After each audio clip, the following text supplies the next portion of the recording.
Bienvenidos a Parlamento Abierto, donde continuamos compartiendo la crónica del quehacer legislativo en el cierre de un mes de marzo, en el que se hizo un corte de caja de los avances en la agenda para la igualdad de las mujeres. Reuniendo aquí en el Palacio Legislativo de San Lázaro a las y los interlocutores de las diputadas de esta que es la Legislatura de la Paridad de Género, el Congreso más paritario del mundo, frente a un promedio global de 26% de participación femenina legislativa.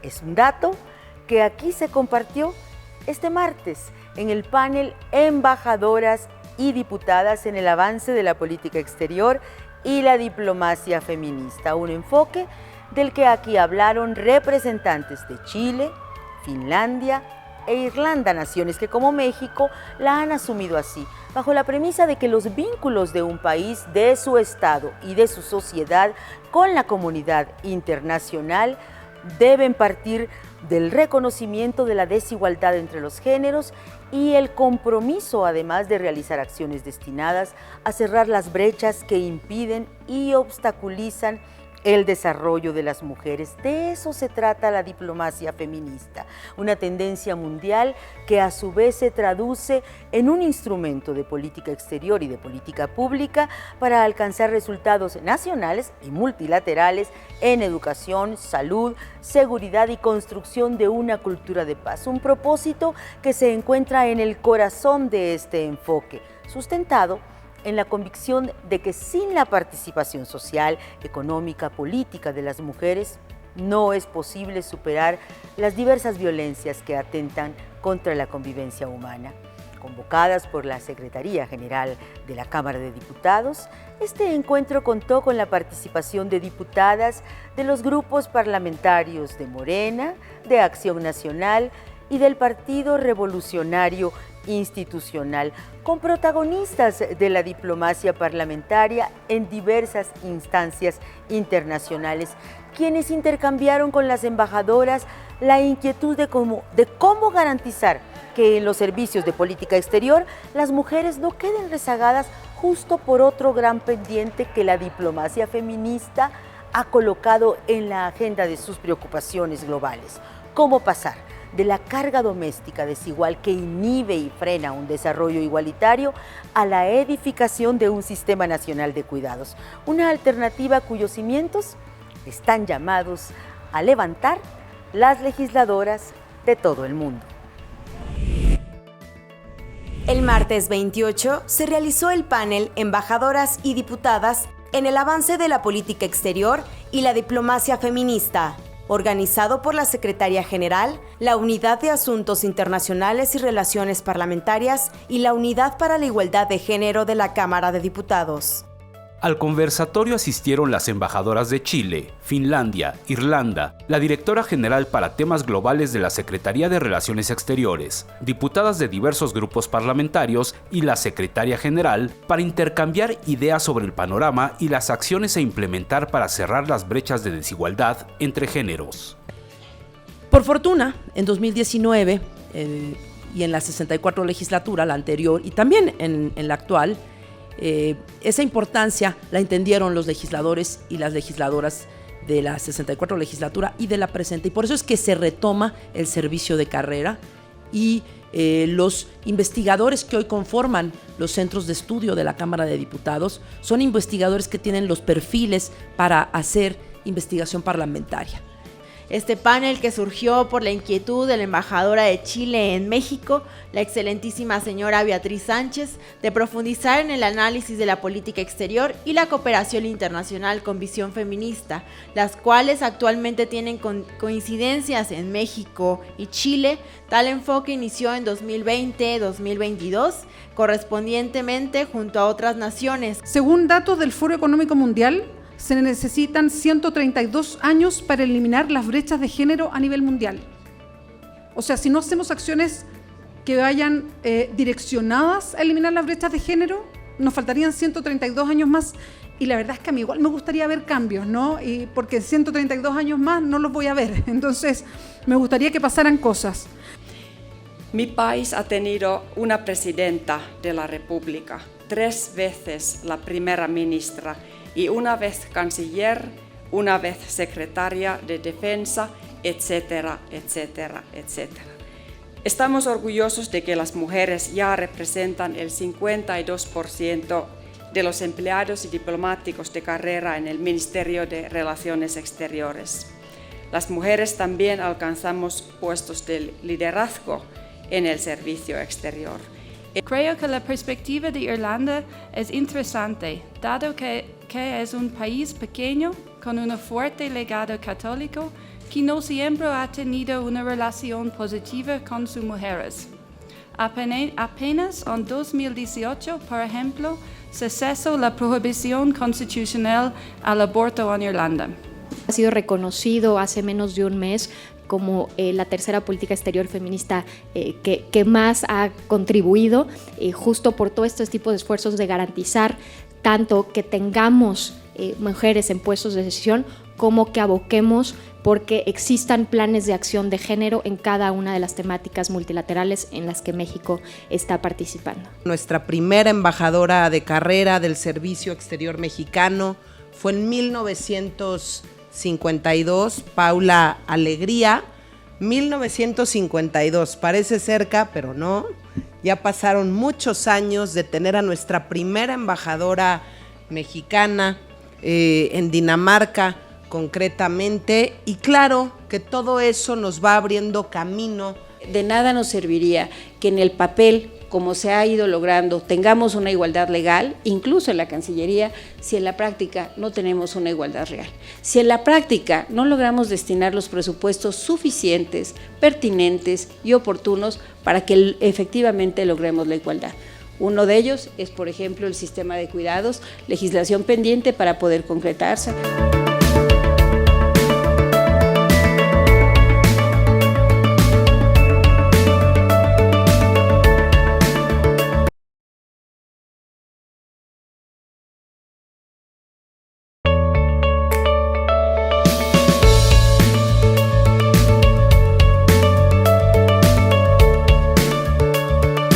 En la sesión del jueves 30 de marzo, al grito de ningún agresor al poder, con 455 votos a favor, 0 en contra y 25 abstenciones, se aprobó en esta Cámara de Diputados la reforma constitucional que suspende derechos a ocupar cargo o empleo en servicio público a acosadores, deudores de pensión y quienes incurran en violencia familiar. Este dictamen, que pasó al Senado de la República para que ahí se analice y en su caso se apruebe o se ajuste, es producto del Grupo de Trabajo Plural de Igualdad Sustantiva que integran legisladoras de todos los grupos parlamentarios y que habían conmemorado el 8 de marzo, Día Internacional de la Mujer, con lo que ellas llamaron la pijamada legislativa, en el inicio de ese día con el acuerdo de sacar adelante esta reforma, mejor conocida como 3 de 3 contra la violencia, con mensajes sobre las expresiones que cotidianamente normalizan el acoso,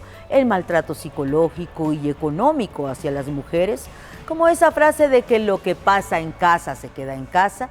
Diputadas de todas las fuerzas celebraron los cambios a los artículos de la Constitución 38 y 102 para sacar de las boletas electorales y de los cargos públicos a los sancionados por esas agresiones. El dictamen no recibió, sin embargo, el respaldo unánime porque, como lo expuso el vicecoordinador de la bancada del Partido del Trabajo, el diputado Gerardo Fernández Noroña, consideraban que tal y como estaba la 3 de 3 contra la violencia, sería utilizada con fines políticos, por lo que se pronunciaron por una gradualidad en la penalización, evitando lo que llamaron una muerte civil para los señalados. Algunas diputadas del PT sí se sumaron a este dictamen que durante su confección afrontó amenazas y presiones para que las diputadas se desistieran, y así lo hizo saber en la tribuna la vicecoordinadora del grupo parlamentario de Morena, la diputada Aleida Alaver Ruiz, quien explicó al Pleno que sin violentar el debido proceso,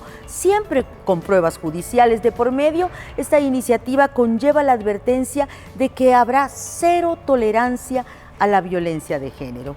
En el debate se recordó que la 3 de 3 ya se aplica en 9 entidades, que es un dictamen que se suma al entramado legislativo que desde hace más de 3 décadas se viene tejiendo en el Congreso mexicano. Vamos entonces a la crónica de esa sesión en la que también se concretaron reformas en materia de armas, protección animal y desarrollo espacial. Con 455 votos a favor, 0 en contra y 25 abstenciones, diputadas y diputados aprobaron el dictamen que reforma y adiciona los artículos 38 y 102 de la Constitución Política para impedir que agresores y deudores alimentarios morosos se postulen para ocupar puestos de elección popular y cargos públicos, la denominada Ley 3 de 3 contra la violencia de género. La diputada Leida Alavés Ruiz resaltó el compromiso de garantizar la participación política de las mujeres en condiciones de igualdad con los hombres y a materializar una verdadera democracia.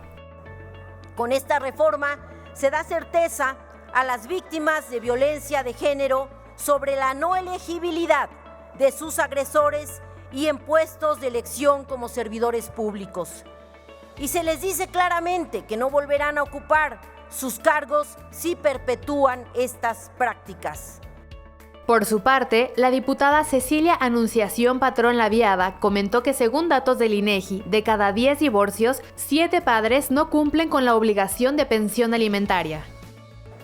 Este dictamen que será aprobado el día de hoy y permite dar un paso más para que ningún violentador pueda ser servidor público.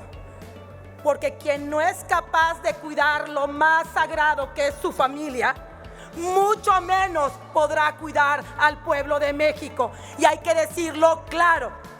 Con la mayoría calificada de 482 votos a favor, 0 en contra y una abstención, se aprobó el dictamen en materia de bienestar y trato digno a los animales. En su intervención, la diputada Janine Patricia Quijano Tapia precisó que se tiene que dejar de concebir a los animales como objeto que las personas podemos poseer o explotar y empezar a verlos como seres vivos susceptibles de ser protegidos. Con la aprobación de esta reforma avanzamos en el cumplimiento de importantes objetivos sobre la regulación de trato digno y respetuoso hacia los animales, reconociendo cada vez más la necesidad de generar los mecanismos que garanticen el reconocimiento de las obligaciones de los poseedores de animales y las consecuencias a las que se harían acreedores en caso de no cumplirlas. El diputado Jorge Álvarez Maínez declaró que preocuparse por el bienestar animal es preocuparse por el bienestar integral de todos los seres vivos. Se ha venido denunciando, por ejemplo, y comprobando por parte de activistas, de académicas y de académicos con mucho conocimiento en la materia, que hay una vinculación entre la violencia, quien ejerce violencia contra los animales y quien después ejerce violencia contra las personas. No son patologías distintas. Se aprobó con mayoría calificada de 454 votos a favor, 24 en contra y 0 abstenciones, el dictamen que reforma el párrafo segundo del artículo 19 de la Carta Magna para que el Ministerio Público pueda solicitar al juez prisión preventiva oficiosa por el tráfico ilegal de armas de fuego. El diputado Francisco Javier Huacus Esquivel resaltó que aplicar la prisión preventiva oficiosa en este caso resultará ser un mecanismo eficaz para combatir el delito del tráfico de armas. En México, la cooperación bilateral sobre el tráfico de armas, del 1 de enero del 2020 al 9 de junio del 2022, fueron aseguradas por autoridades mexicanas 49,437 armas vinculadas con crímenes, un promedio más o menos de 1,947 aseguramientos al mes. Por su parte, la diputada Irma Jordana Garay Loredo resaltó que con la aprobación del dictamen, nuestro tejido social comenzará a sanar y las familias ya no tendrán que dejar sus lugares de origen para buscar más seguridad. El tráfico de armas de fuego es un negocio lucrativo que hace posible otro tipo de delitos graves, tales como la corrupción, delincuencia organizada, trata de personas y el secuestro, cuyos impactos sociales han dejado secuelas muy fuertes en diversas zonas de nuestro querido México. Las y los legisladores aprobaron con 462 votos a favor, 0 en contra y 25 abstenciones el dictamen que precisa que las actividades en el espacio ultraterrestre, incluyendo la Luna y los cuerpos celestes, son áreas prioritarias para el desarrollo nacional. La diputada Lorena Piñón Rivera resaltó que con este dictamen, que incluye la regulación de las actividades en el espacio ultraterrestre, se pone a la nación en la vanguardia del concierto internacional. Parlamentos de países como Alemania, Estados Unidos, Francia y Japón ya han legislado en la materia. Por lo tanto, México no puede quedarse sin una regulación efectiva que garantice esta innovadora actividad que nos puede traer incontables beneficios.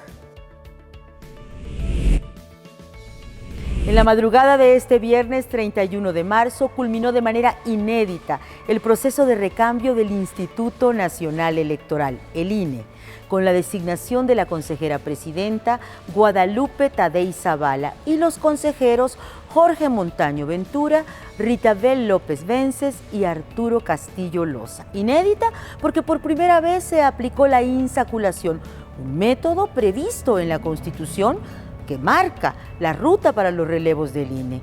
Y aunque en la Junta de Coordinación Política, la JUCOPO, no se logró un acuerdo sobre los 4 perfiles que en el Pleno de la Cámara podrían alcanzar el voto de las 2/3 partes de las y los diputados, la llamada mayoría calificada que el artículo 41 establece para avalar a los consejeros electorales, sí hubo un acuerdo entre los 6 de los 7 grupos parlamentarios. Tomar ese camino, someter por separado a la insaculación las 4 quintetas que contenían los 20 finalistas que el Comité Técnico de Evaluación consideró más idóneos para integrar ese organismo autónomo.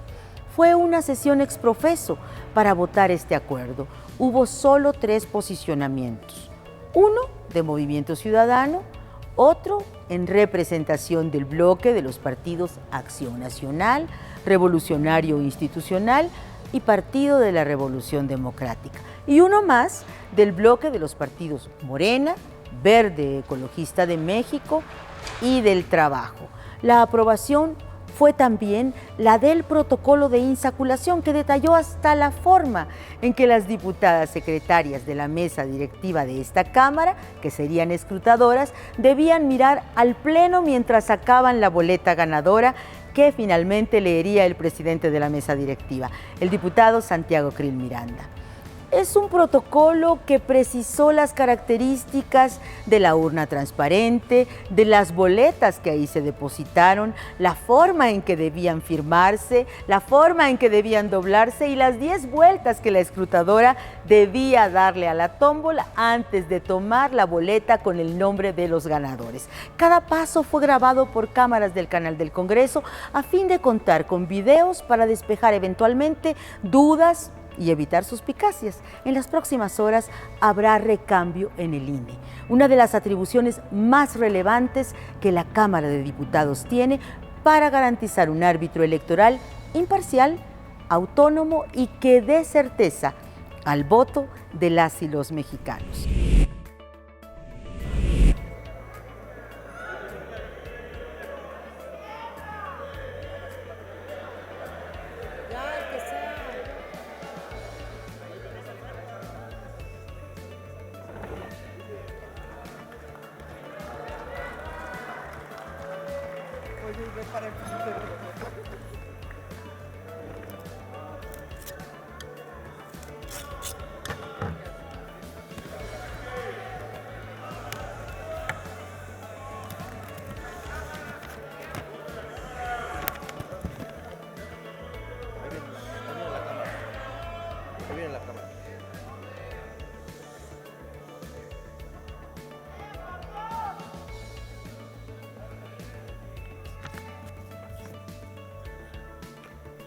El candidato insaculado para ocupar el cargo de consejero electoral es Jorge Montaño Ventura.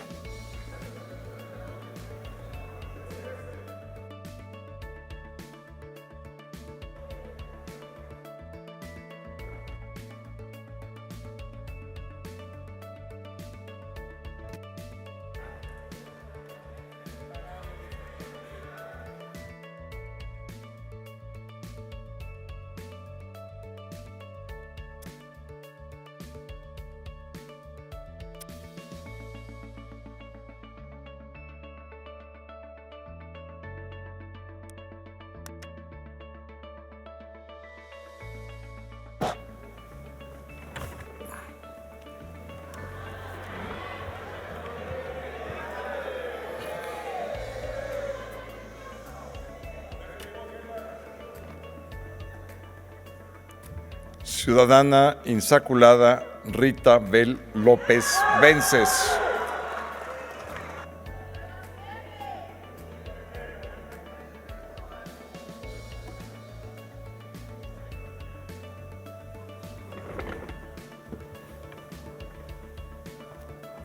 Gracias.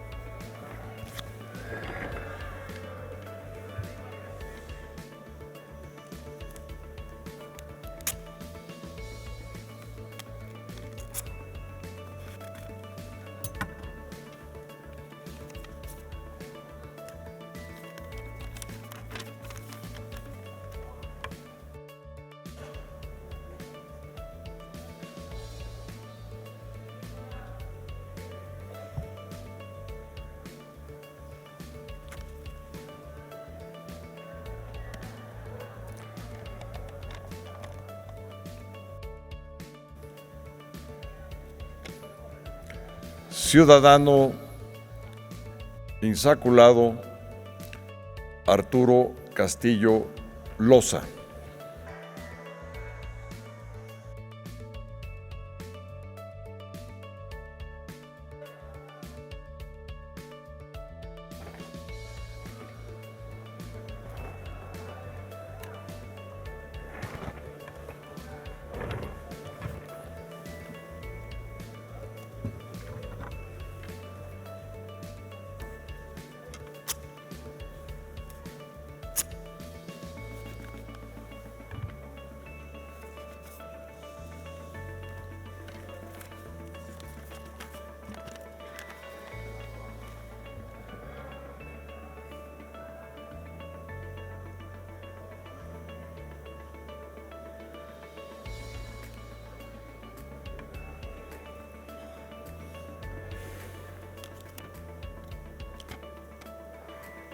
Ciudadana electa por insaculación Guadalupe Tadei Zavala.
Como sabemos, históricamente, la problemática agraria ha sido un tema fundamental para nuestro país.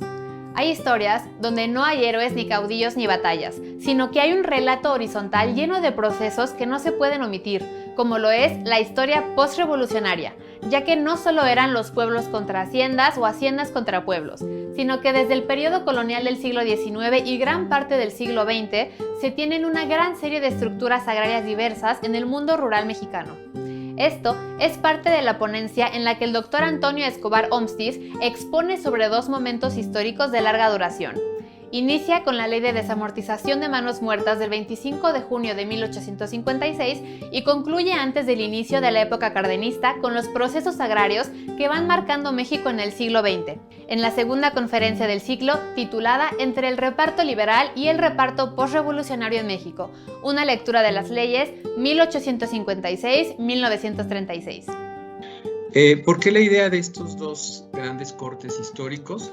Es básicamente porque en los últimos años se ha revisado este periodo de transición entre el siglo XIX y el siglo XX, viendo y percibiendo nuevas miradas sobre los impactos, cómo se adecuaron, manejaron y protestaron los afectados, no solamente la iglesia o los ayuntamientos, sino también los pueblos indígenas en torno a la ley de 1856. ¿Y por qué cerrar, digamos, con la ley con las leyes agrarias antes del cardenismo? Básicamente porque desde mi perspectiva, lo que implica la política agraria después de 1936, si bien tiene muchos antecedentes de las marcadas leyes y las acciones desde 1915, en general es otra política que va cambiando, digamos, el mundo rural mexicano en el siglo XX. Coincide que en ambos casos, sobre todo en la ley del 56, no se habla de los recursos naturales, se habla en general de arrendatarios y de tierras. Enfatiza que no se habla de bosques ni de agua como un elemento central para la ley del 56.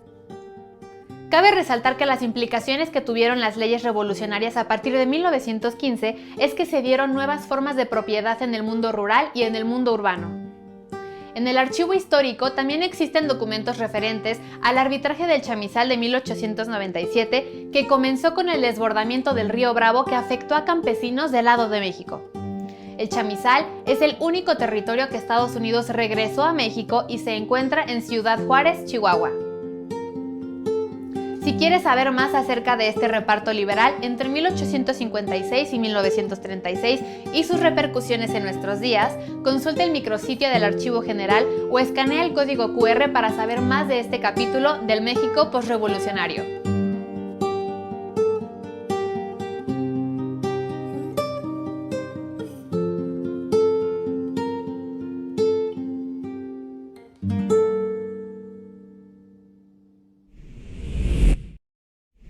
Termina aquí nuestra emisión semanal de Parlamento Abierto.